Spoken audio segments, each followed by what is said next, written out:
All right.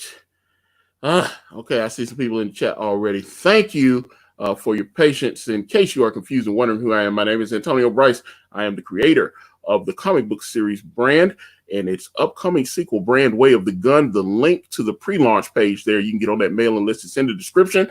And I have another group of wonderful creators here today. They have a book called Skits, the Sun, Book 1. I think that is correct.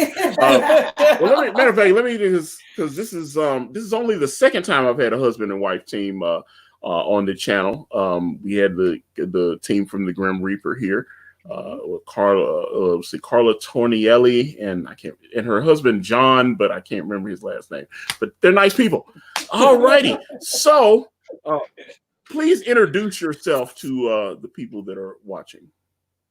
I'm Michael Siegenthaler. I'm the creator, illustrator, and writer of Skits. And this is my beautiful wife. Hi, I'm Karshina Jefferson Siegenthaler. I'm editing and also co-writing for Skits. And you can also IMDb me to find out more about any of my acting pages that I have done. Some you may have seen me in some movies, some commercials. So, hi out there. You done flexed on us with the IMDb page. I'm scared of you. Flex early, right? Or flex it out. Don't flex at all. Well, yeah, I'm pretty familiar with IMDb. I worked for Amazon.com for 7 years. So, nice. They own that. They own Twitch and all these different. Heard they were trying to buy the WWE. It was kind of that kind of threw me off. I was like, damn, Jeff Bezos. Well, they're trying to buy everything. Yeah, they're trying to buy everything. Yeah. They're like Disney's little smaller brother who owns everything. They're just trying to buy everything. Yeah, Disney owns, they buy. Just give them 50 years, they'll get there. Yeah, well, when I was there, we always had our busiest time during the holiday season. Obviously, Christmas, they call it peak season. We were working like 60 hours a week. And there were a couple of times where we got real frustrated by the level of output from our packing and shipping department, particularly UPS and FedEx. They kind of dropped the ball on us a few times. So at that point, I started hearing that Jeff was wanting to try to buy, Air Express or whatever one of these little. He was trying to buy, actually even discussed trying to buy like FedEx. And I know FedEx is worth like about $5, $6, $7 billion. He would have had to come up with a lot of cash. So it would have been. I've still got a few friends that work in corporate there, and they're telling me this like, oh no, he hasn't given up the idea of buying. He wants to buy a fleet of cars so that they can handle their own shipping. They don't like to pick because Amazon's schedule is brutal. It's not for everybody. I'm surprised I lasted 7 years. It's very rude. I have a cousin who works for them in one of their distribution places in Florida. And I have another person that's in corporate, and they're like, man, these programs, they say you better get in on it now because everyone is going to try to get on to those type of programs where they're trying to do like, I'm the person who's like an Uber, for your deliveries, basically. So that's what they're trying to do. Yeah, they're trying to. That's one thing I would say I liked about Amazon. They would keep trying stuff, but however, the way the grind can be a little much. And my buddy Aaron is there now, and he's been like HR executive, and then he decided he wanted to go back into production. So now he's on ship dock somewhere, and I think in Receive. And he's making real nice money. He's making over $100,000 a year, but I mean, he's tired of that crazy grind. And he's had offers from like Nike and a couple other companies. He's thought about leaving, but so far he's like, I'm gonna ride this Amazon thing out a little bit longer. Hey, man, be quiet. Don't give them up, man. Amazon might kick them just because they hear that. Like, oh, that guy wants thinking of going. We need another one. I think at this point, trust me, he got way too many options. They'd be crazy to let him go. There you go. But there you go. So first of all, how did you two crazy kids meet and all that good stuff? I'll let her explain. We met actually in LA. Actually, I was actually working for Disney. So it was corporate Disney, which the place that I worked at, we worked with the El Capitan Theater. So I did a lot of stuff for all the red carpets and the marketing for the El Capitan Theater. And when I met him, he was like, "Oh, I have this, smaller comic book." And I was like, "You have a comic book? I'm also a nerdy girl. I'm a black nerd. Let's see what we can do."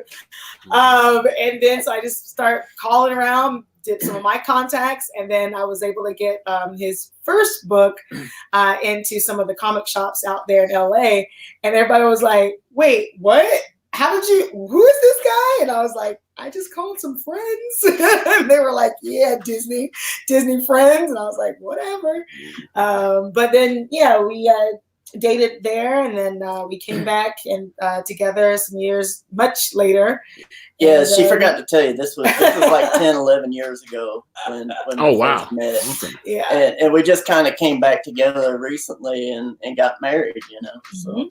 Just out of the blue, sounds like. Well, we ain't getting any younger, man. Yeah. Well, I also have a horror production company called Verse Films Productions, and I said, "Who has a large swath of land that's I don't know, out in the middle of nowhere that's scary at night?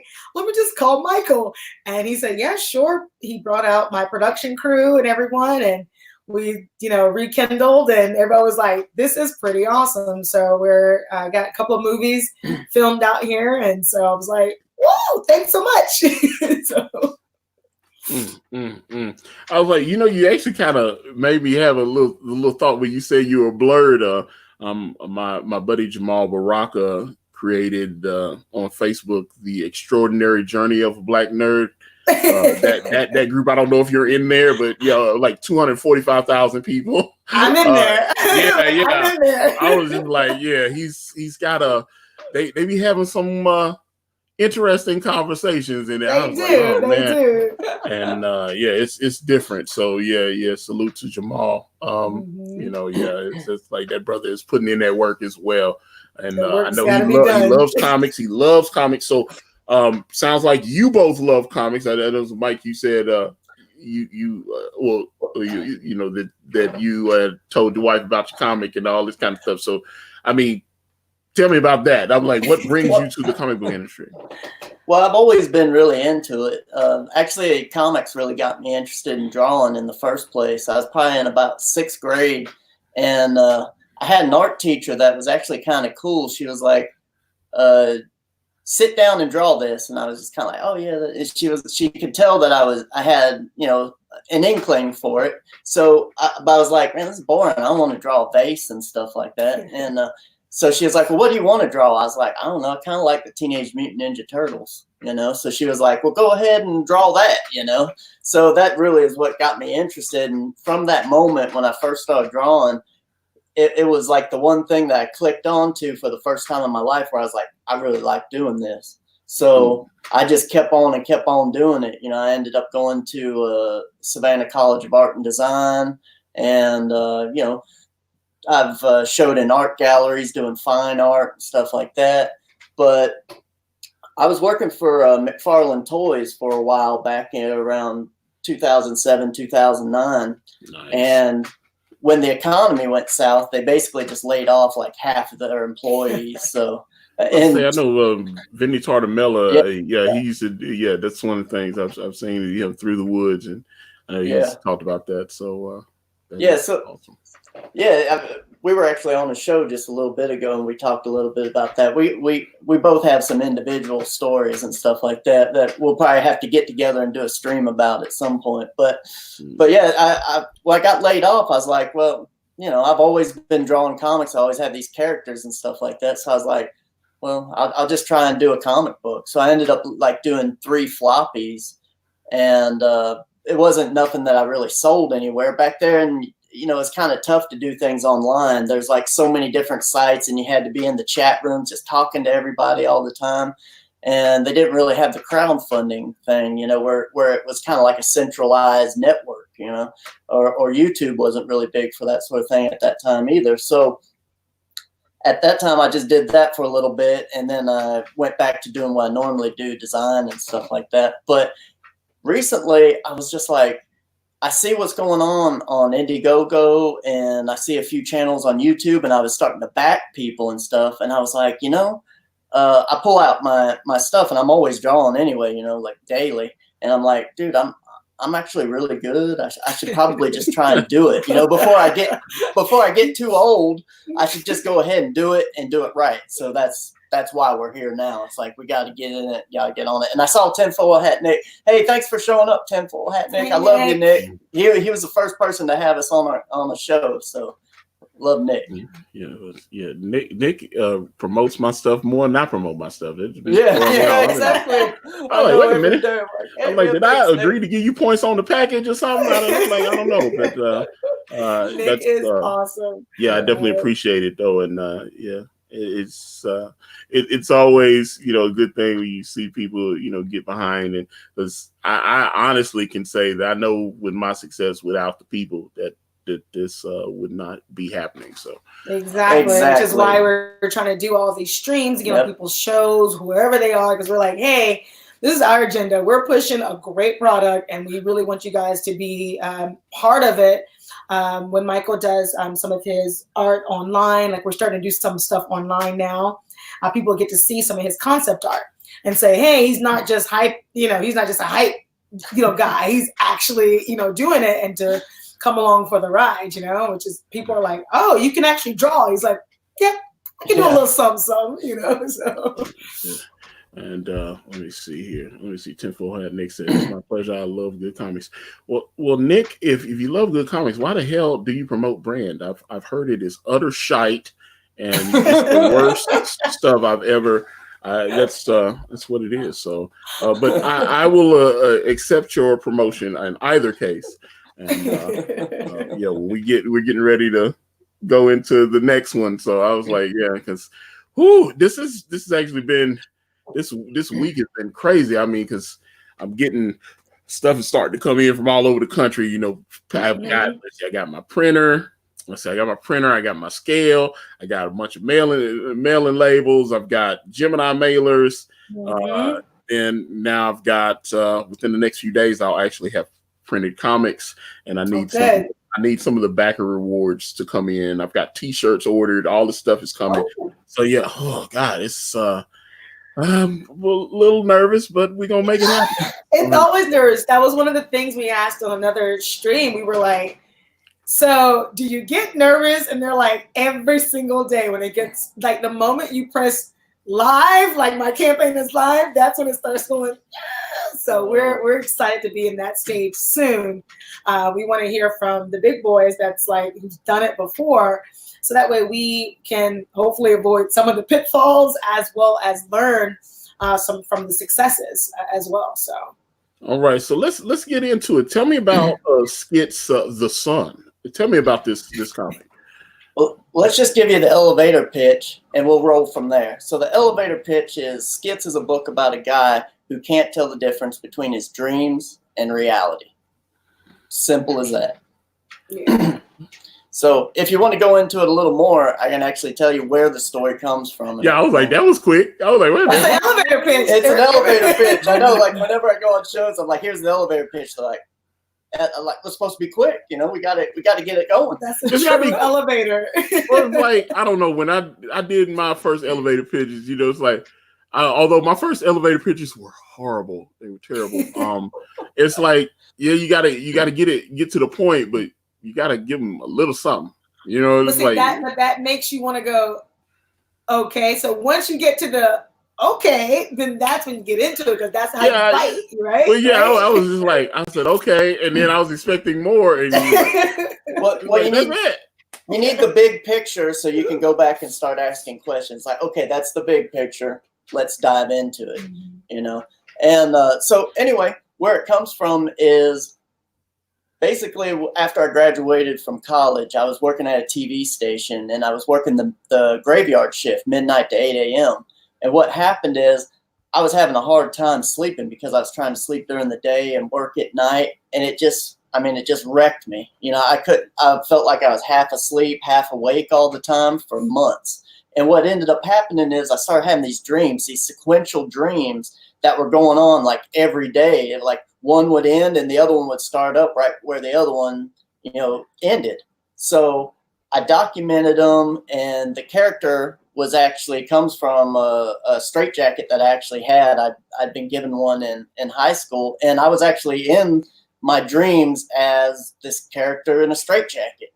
So that's exactly where it came from. Is like I had all these series of dreams probably for like 2 months, and I was just like, wow, why is this happening? I mean, it got me to the point where I told the people at my job, I was like, listen, I can't be on the midnight shift anymore. I'm having these crazy dreams. I never know if I'm asleep or awake. And so anyway, Skits is actually these dreams. Interesting. Okay. Let me see. Like tinfoil hat Nick, let me make you a mod. Well, I need more mods. I need people dropping links in the chat and all that kind of stuff. So, okay, tinfoil hat Nick has the wrench now. I see Brian Christown, Comic Book Bob. Comic Book Bob is of course 1/4 of the Wrestling Council with myself and Boogie Bentley and Yul Carter. We come to you each and every week at 9 p.m. Eastern Standard Time. This week we will be on the S&B network, which is of course owned and operated by my dear friend Boogie Bentley, and Comic Book Bob will also be in the Boogie Book, which is something. Yeah, we're gonna have a fun. It's gonna be a little. It's gonna be a Hanna-Barbera Scooby-Doo parody and stuff. And it's Nice. Yeah, it's gonna be. Scooby-Doo is my favorite, man. Yeah. So it's like, it's gonna be the Boogie Book, and it's gonna be the four of us off on our little adventures, and I'm looking forward to that. I think we've got a great artist lined up. Nice. Quite a bit of the brand team will be involved on that. So yeah, we got plans. So Kids these days do not know who Hanna-Barbera is, and it's so sad. All the cartoons, so sad. It's sad. That's what I was raised on. I love Hanna-Barbera. Mm-hmm. Johnny Quest, all it, little thing. But I didn't. Jack Kirby worked at Hanna-Barbera for a little while after after him and Stan had kind of fallen out. He had created. He designed like Thundar and a couple of those characters and stuff. I don't know if he did Kirby do. Yeah, I know Captain Caveman Hanna-Barbera, but I don't know if Kirby had anything to do. I know he did the Herculoids. Yeah, the Herculoids, all that kind of stuff. So he's like, nice. Herculoids, and Jack Kirby was truly the king. Big fan of his. So I swear, our generation is the best generation. I hands down. We had everything as far as like cartoons, and as far like Saturday morning cartoons was always a must. You even had like all the Disney cartoons. I mean, you had like everything that you grew up with. So. Yeah, well, let's see. Do Situ. I'm assuming that's right. He says, and animation was better than this current CGI stuff. I prefer 2D animation. That's just my preference. Although I've enjoyed movies like Toy Story, Shrek, all these kind of things. I've enjoyed those movies. But boy, it's just something about 2D animation that I love, especially big fan of like Japanese anime and all that kind of stuff. Yeah. That's really my favorite is all the hand drawn stuff from over in Japan. I mean, you can't beat that stuff. Yeah, and what I can't remember, man. If I'm blanking out because I just had an old school guy that had worked at what was it? Was it John Carney? I'm trying to. Oh man, somebody in the chat help me out. He had been the animator on the Star Wars Christmas special. He had been like the lead designer and did the Boba Fett stuff for the Star Wars Christmas special, and then worked on for Don Bluth Studios and Dragon's Lair, Space Ace. Nice. All this kind of. He was on. I can't remember, but I can't. Real nice. I missed the one time that aired, so I was just like Christmas special. Well, hell, the thing is so funny. There's so many people have it uploaded. I don't know what the rights or the copyright strike thing is on it, but you can go you can look up the Star Wars Christmas special and it pops up a few times on John Celeste. That is, thank you, Brian. Yeah, John Celeste. So John Celeste. In fact, I gotta get him back. Because he is definitely. he's an older guy. I think he was like early 70s now, but he lives in Kentucky, and which that surprised me. I thought he'd be out in California or something, but really. somehow ended up in, I think he said in the Lexington area. And Okay. but yeah, I love Dragon's Lair. Oh yeah, and I mean he worked Dragon's Lair. He did some stuff on G.I. Joe. I mean, it just what was it? Brave Star. A bunch of cartoons I loved watching when I was a kid. And so when you have opportunity to talk to people like that have had so much. In fact, he even talked about, I can't remember that crappy cartoon, because when he mentioned it, I started laughing because I was like, man, that cartoon was bad. But I remember watching it. The teenage guy that turned into a car. It's like my car turbo or something like that. He turned into. I remember that. You remember? Yeah. And he worked on that. That was, you remember that? Yeah. Because that was one of the things. Right there. Yeah. When me and him talked. Man. I remember that. I think they only did like and he would do like 13 this episodes. thing, and all of a sudden he's like a car, and you're like, oh. Yeah. It was bad. His face. It morphed. His teeth started, and then it becomes the like grill of the car, and he goes, and then his hands go, and then once one wheel, and then it just like, and he just turns into a car. And I was just like, Turbo Team. Yeah. But yeah, he worked on that one too. And I was just like, man, he did so many of these cartoons. And I was just like, I was just shocked by that. I was like, because I didn't, I had heard he had worked on Dragon's Lair. And I was like, oh, okay. Yeah. So I said, but, we were doing an interview. I said, let me do some research on him for the show. And so I started looking. And when I started looking at, like, he got the IMDb and he got so many credits, and I was just like, wow. Right. Yeah. Okay. Right. Like I said, I remember watching Brave Star as a kid and everything. It's like, was it Marshall Brave Star or whatever, he's on the planet and the whole thing. I was just like, my God, this dude's got a ton of credits. You can reminisce a lot with him. Yeah. Yeah. And I was like, I watched all this stuff when I was a kid, and it's just, it was kind of good to chop it up with him. I love to get him back on, so that is, like I said, I'm a big animation head. So when y'all said that, it kind of struck me. I was like, oh yeah, okay, cool. So yeah. Well, let me, you guys had some art and everything. I wanted to let people start seeing your project and see what it's, do I need to share it, or are you going to share it, or what? Did you want to share the page for the IndieGoGo page, and we'll show a PDF art?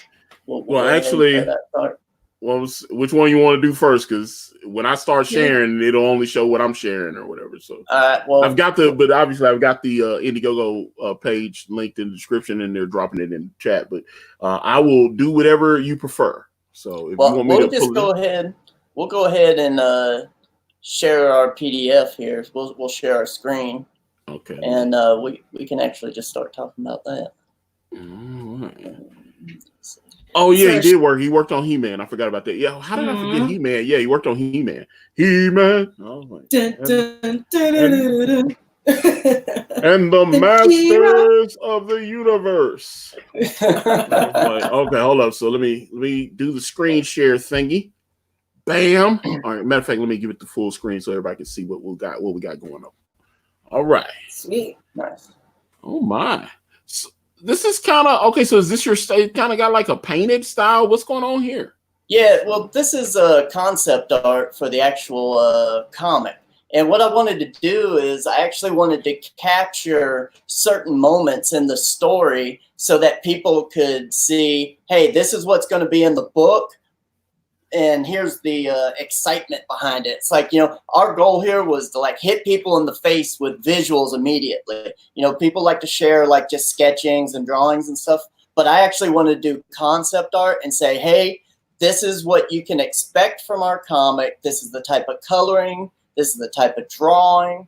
And this is what we have to offer. So if you like this sort of stuff, come to us. This is what you're going to get every single page. Come get some. Well, yeah. Obviously, Karshina, you are his rib. I am the help. But okay. So you guys are doing this together. What's it like? when you guys are, this is the hubby. If you disagree on something, or how does that work? How do y'all settle that? Well, we do go to God in prayer first because. Okay, I got you. That is true, but no, since I'm editing and co-writing, I really allow him to use his creativity. So if he's showing me some of these pages and I'm typing them up, I mean, I do sort of steer him and say, hey, this would be a really great one page or one sheet for you to show everyone, because I think this is part of the story where it will get people really interested.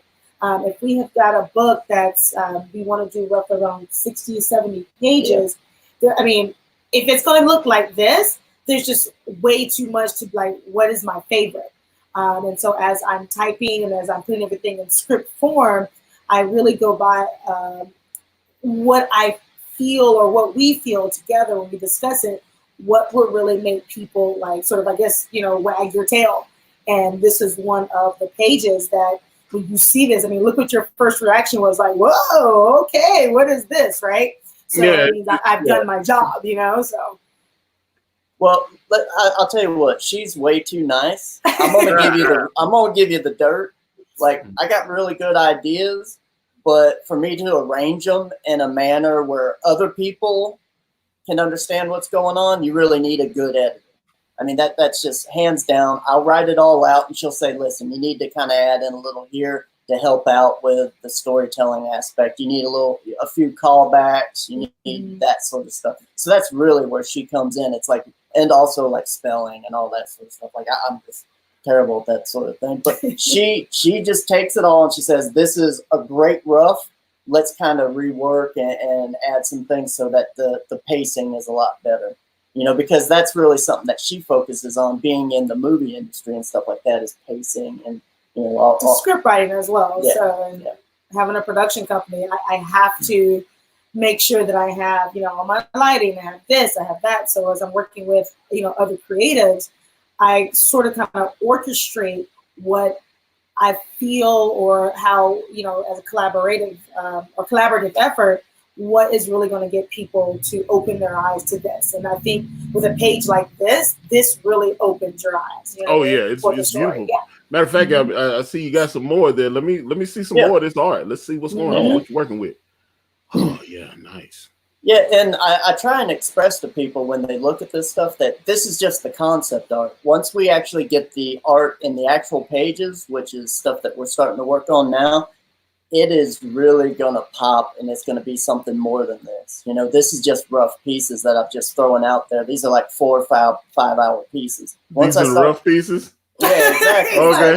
This stuff is going to be, I'm planning on really wowing people with my art here. It's like, I've sat on the sideline for too long. It's time to come in the open here. Yeah, I was like, I'm a little nervous if these are the rough pieces. So I was like, man, again, when you're orchestrating something like this for such a large book, you want to make sure that you find those key pictures or those key spots where people like, I love your reaction. That to me just made my heart flutter, because it's like, if someone that doesn't know us from Adam says, oh my God, this is good, you know what I mean? Then what is another person going to say? Was an average person going to say, just for anyone off the street to like, look at this and be blown away by it. So, yeah. Let's see. Yeah. Well, you got some more. Yeah. Oh, yeah. So, this is more of a rough thing. Like something like this, I'll do in about 30 minutes to an hour. And it's like, I want to get the mood for the scene. Like, I have maybe 2 or 3 pages that are going to exist in this environment. So what's the mood? What's the lighting? What's the color situation? Time of day? That's really what I'm trying to achieve here when I do stuff like that. It's like, now I can go back and I say, okay, I need this color palette. I need this type of look. I need the sun to be coming from this angle during these scenes. So it's just really for me to kind of go back and say, okay, this is what I need to do. Let me ask you, because I've noticed on the other page you had the same symbol on the little flags or whatever. So tell me, is that something you can talk about, or what's going on with that? Something in the book, yes. I can't give it away. I mean, it's integral to the actual storytelling. I figured it. Like I said, I saw it on there. I was like, you gotta give us some teasers and stuff. I mean, it's like, well, there's something going on the planet. This whole story takes place on a planet, and it's what moves the action. It's like the whole book is just going to be fast, fast, fast, and it's like that is a key integral part of what's going on. So I can't really release it, but I'm showing it to you. You're like, what is this? And it's like, well, like I said, it's come up 2 times now. So I was like, okay, so it must be significant.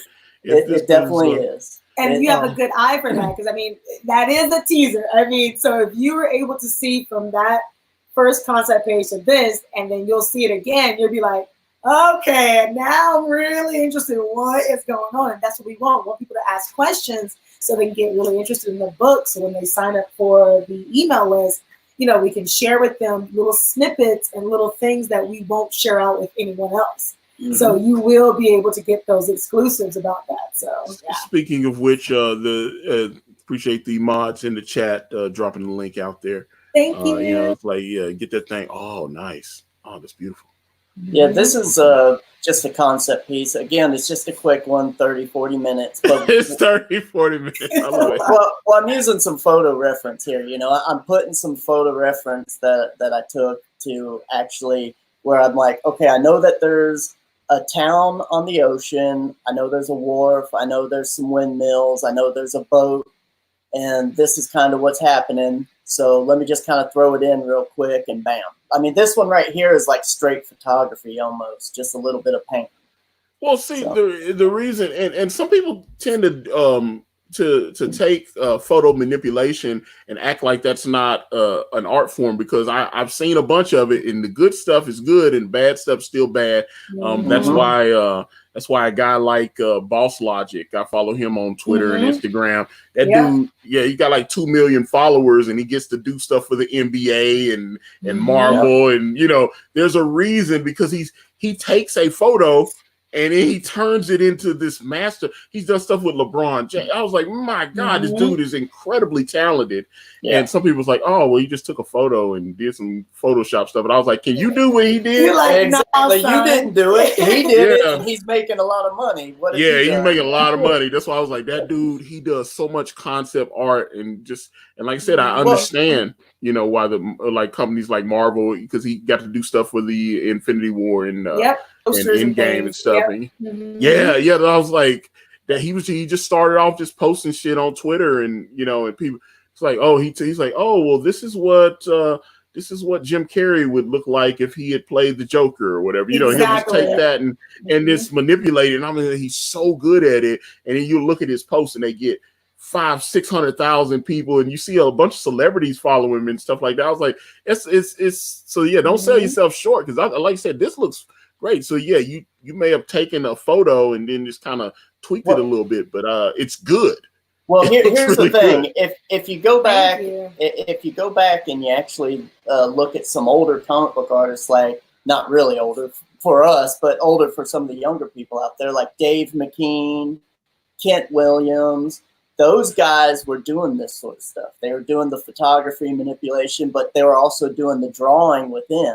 So it's like you got drawings, you got photography, you got traditional painting, and that's exactly where I'm drawing my influence from to actually do our book, where it's actually going to have that old style, like Dave McKean when he was doing those covers for Sandman, and the stuff like Kent Williams was doing when he was doing those painted photo type things. It's like, that's my influence, and that's what I'm going to bring.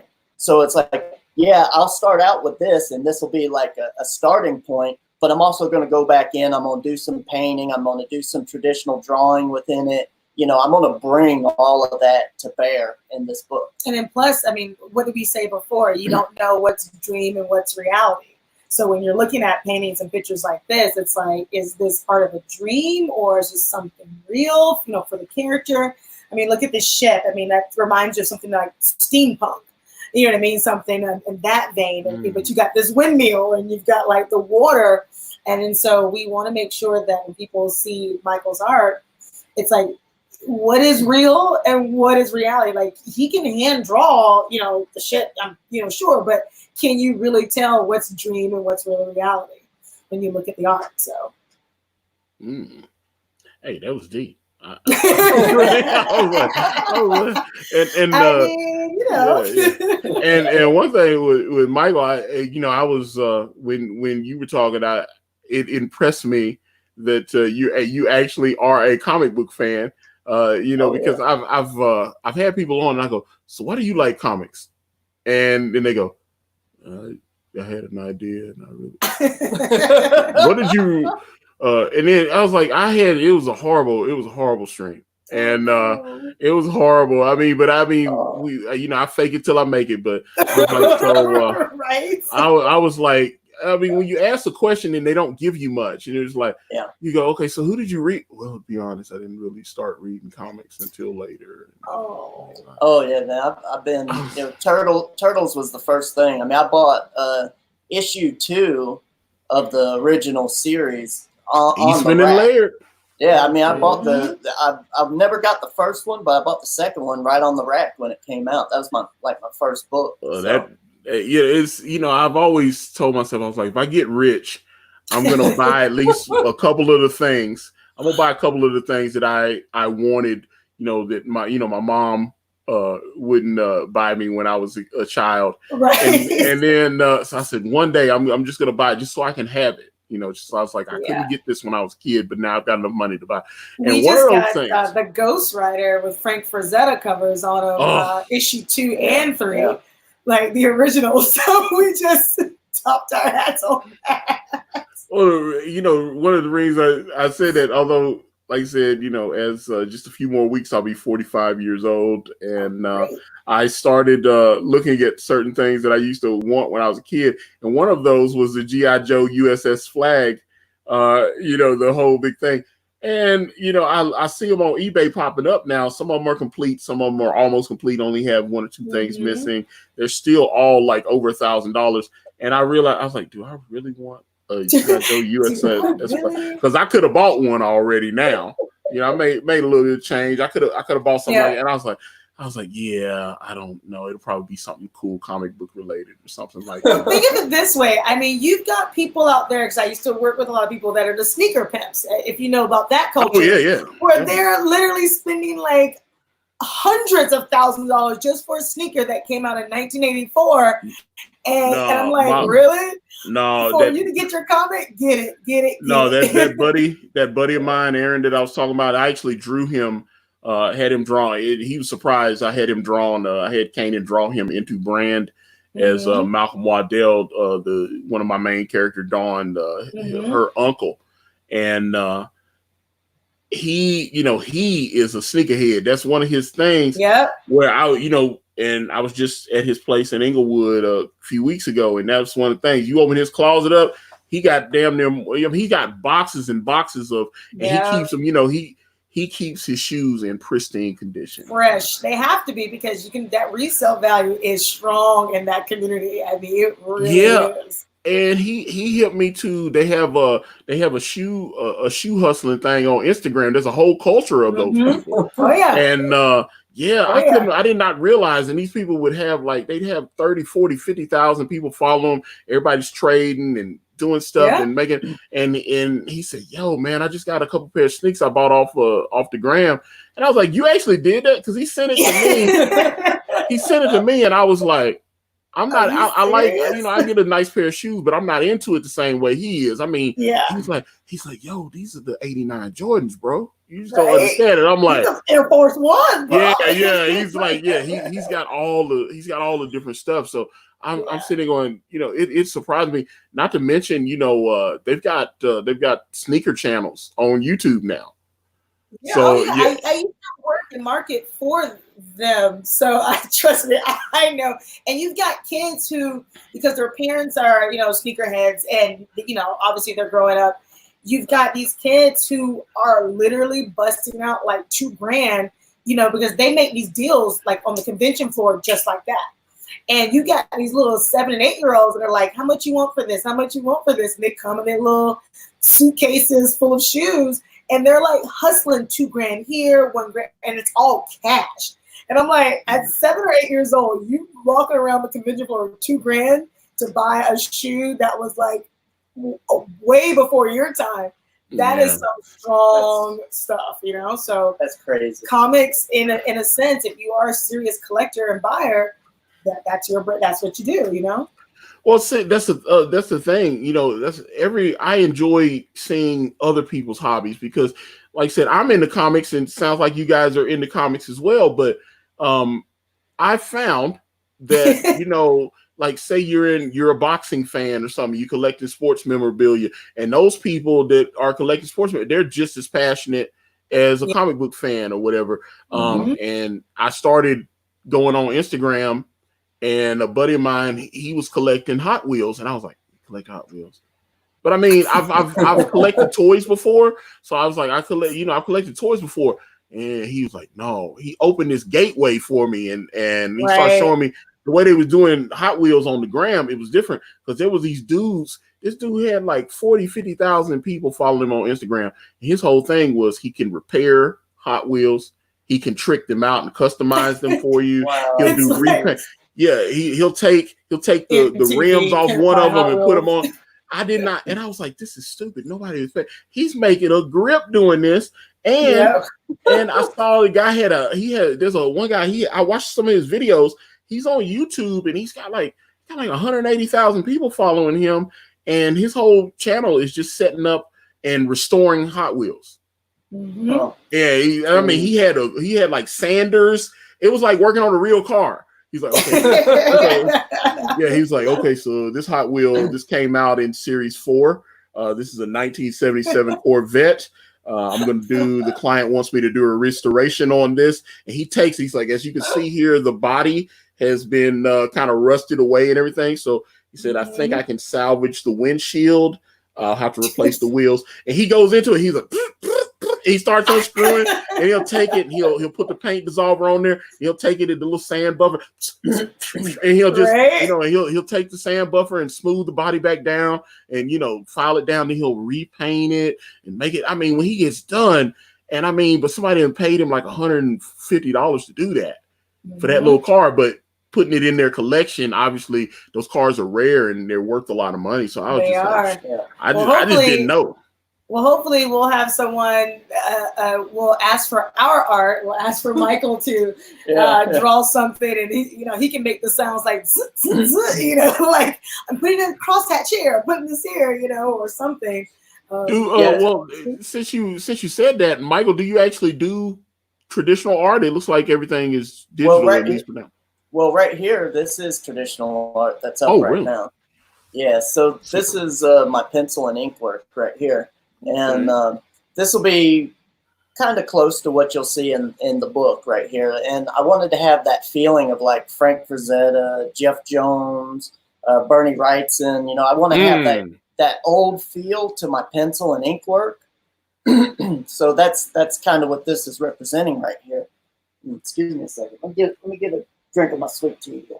But I was like, yeah, it looks really good. I was just like, wow. I don't see the little flag symbol though. So no, well, he's starting to come into some of the villages. If you look in the far left over there, you'll see a couple of flags actually hanging down in between a couple of the houses there. Oh, okay. I was like, yeah. I was like, where's the flag at? I don't see it. It ain't represented.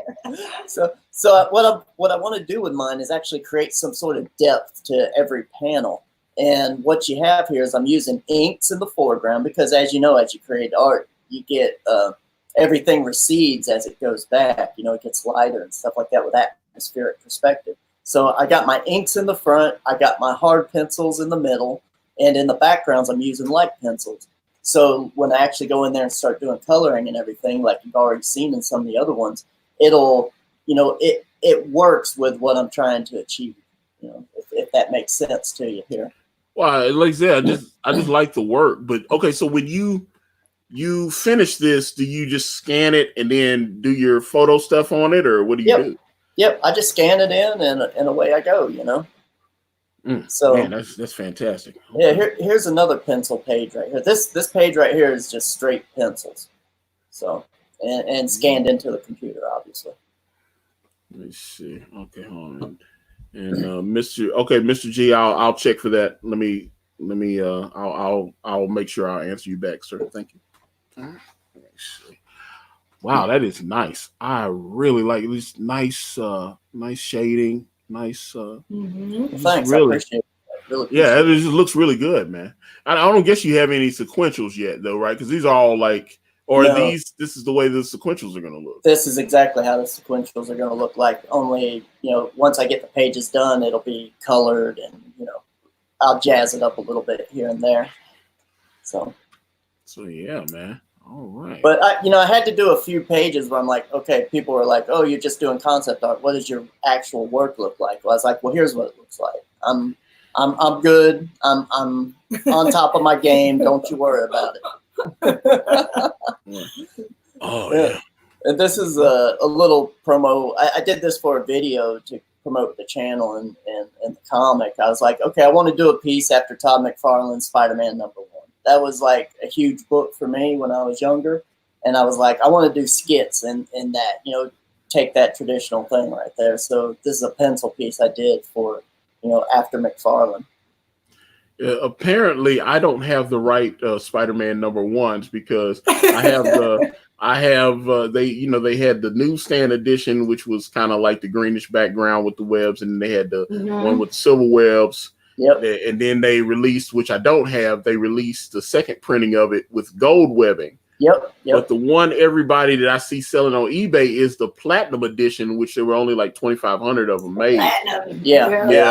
I had one of those. I was working at a comic book shop at the time, so I got that. Yeah, it says it's sent exclusively to like the shops and everything. Yep. But, yeah, they're popping up on eBay now, but they cost a mint, boy. They cost a grip. Yes. Yeah, and I was just like, woo. I was like, I didn't even know about platinum. I was like, okay, so I don't have it. Like, oh, yeah, who is this young lady? Can you? This is the character in the book.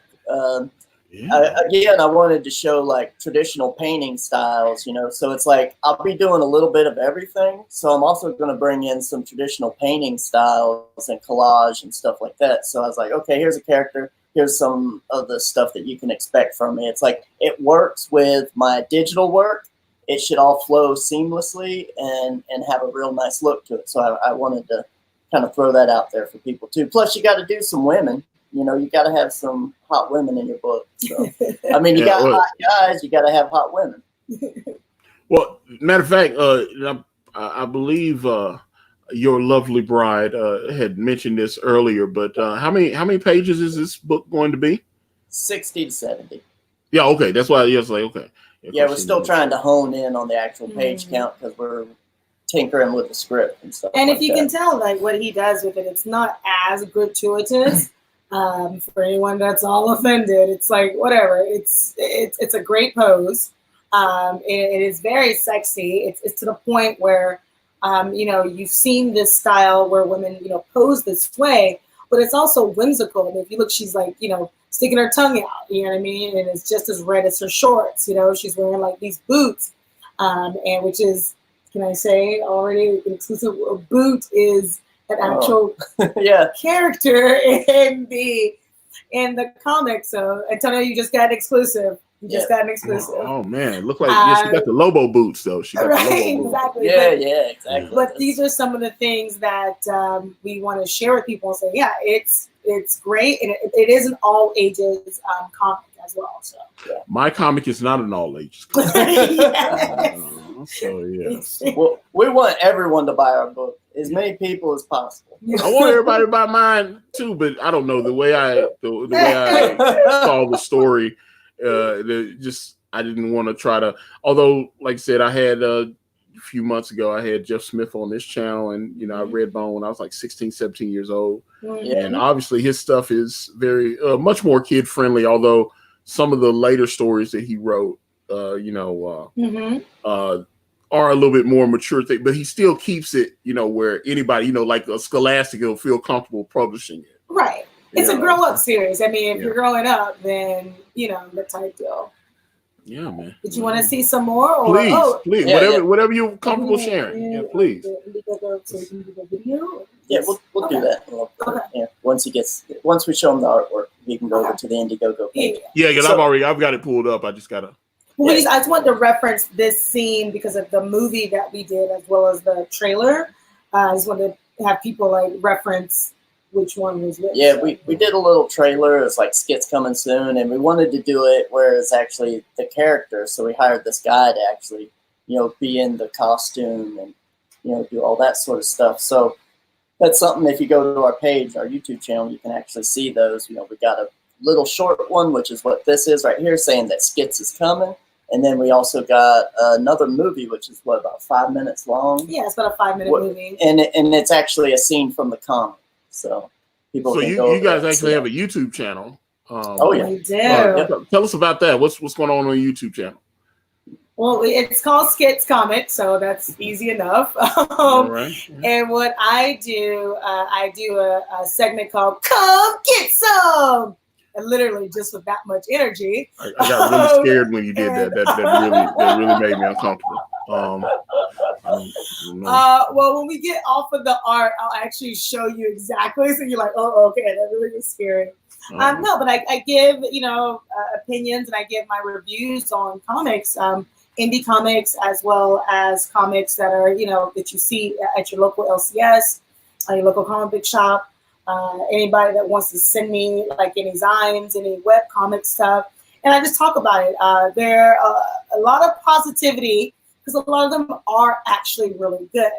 I don't go too in depth because my theory is I want to share what I feel is working with the comic, whether it's good or bad. But I really want people to actually form their own opinions about the comic. Not just she doesn't like it, so I'm not going to like it either.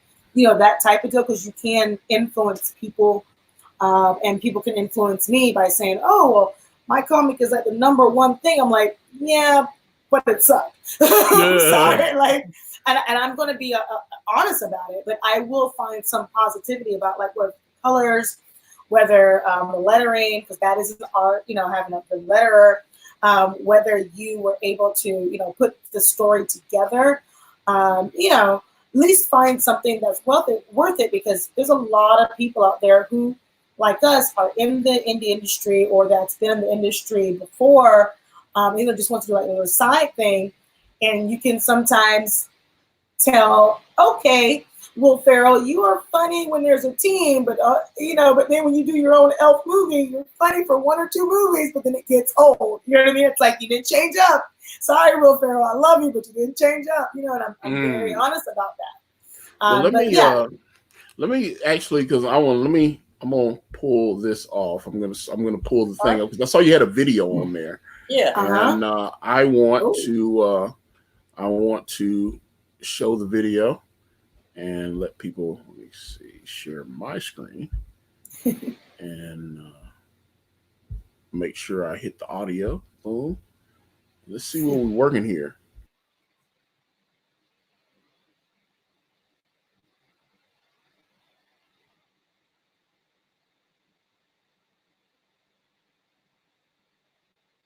I love that spin.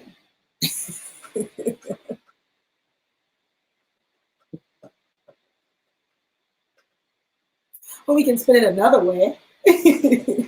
Okay, so hopefully you got me. Okay, cool. I was like, oh no, I don't know what happened, but I froze up for a second. But let's put the video. I can act it out. Well, I got it in here. Here we go. I'm gonna hit this button. This is the little preview trailer, I guess, or yeah, coming soon. Yeah, let's check it out. It's supposed to start. Okay.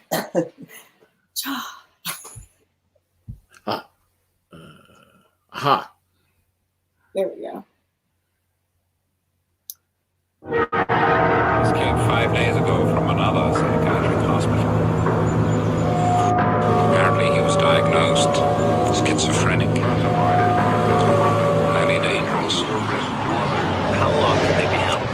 They can only hold for another 60 hours. If he behaves nice. He's seeing monsters. He's losing his mind and he feels it going.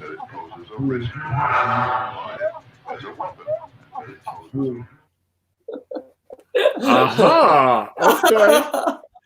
Okay, I see you. Mhm. So that's something that's interesting. So let me guess. Skits is short for schizophrenic. Or short stories. Dun, dun, dun. I mean, he is in a Okay. straitjacket, you know. Okay, yeah, he is in a straitjacket. That is correct. Yeah. Okay, so when are you guys planning on launching this one? In the spring, you know, we're coming up on it pretty quick. You know, I hope to have a bunch of pages done here soon, and you know, we're going to be showing all that stuff off right before we launch to get a little more interest as well. You know, I think people will really be blown away by the actual pages when they see them. Yeah, if people like what they're seeing here, just wait. So if they actually go on our YouTube channel for Skits Comic, they can see Come Get Some, and they can also see Michael doing the concept art series that you'll see. See those flags, Antonio. There'll be some flag work in there. So you do drawing streams?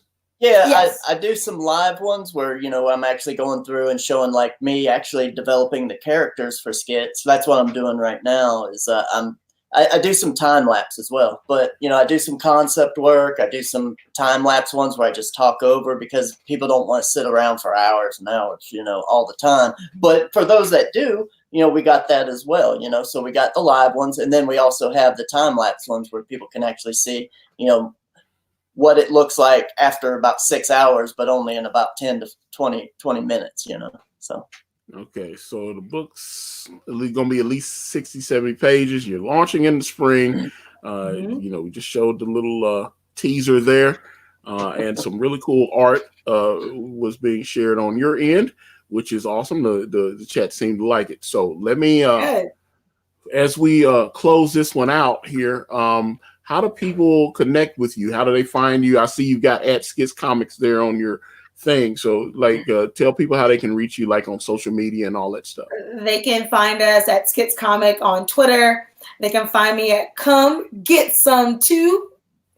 That's come_get_some_2, as well as they can find me at Karshina J. So that's my out there name is Black Star. So they can find me under Karshina J. Interesting. And also, you know, our YouTube channels right here, Skits Comic as well. And also on IndieGoGo. We need everyone to get on the mailing list. That's the big thing. We need people on the mailing list. Go to IndieGoGo. We got a pre-launch page on there. Go get on the mailing list. I mean, if you really like what you got going on here, get on that because you'll actually get a discount day one when the book launches. Plus, we have free goodies. Like when we launched our movie, we sent it out in an email blast so everyone knew about it before we actually put it up. Yeah. Also, we're going to be giving out some PDF goodies as well. But we won't spam you. You know, maybe one every month, and that's about it. We only just one when it's a major. Yeah, whenever we have something major, it's like here's something free. We know you want that. Here's something cool. We got a movie that we just dropped, and also here's when the book's coming out. So that's basically what you get on the mailing list.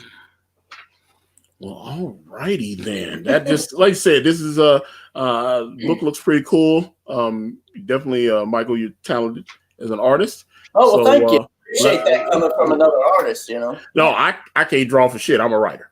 Oh. I was like, no, man. All the art and brand is done by the phenomenal Kanan White. Former Image Comics artist. Did Son of Shaolin over there. Did a bunch of little covers. He's done so many covers. He's been working for like 13 years in the business. So but you've been in it long enough to know good art from bad art. I'm an art connoisseur. I'm an art collector, as you can see behind my head. Yeah, I have, and all my walls have different art on it. So it's like, I'm a big fan of.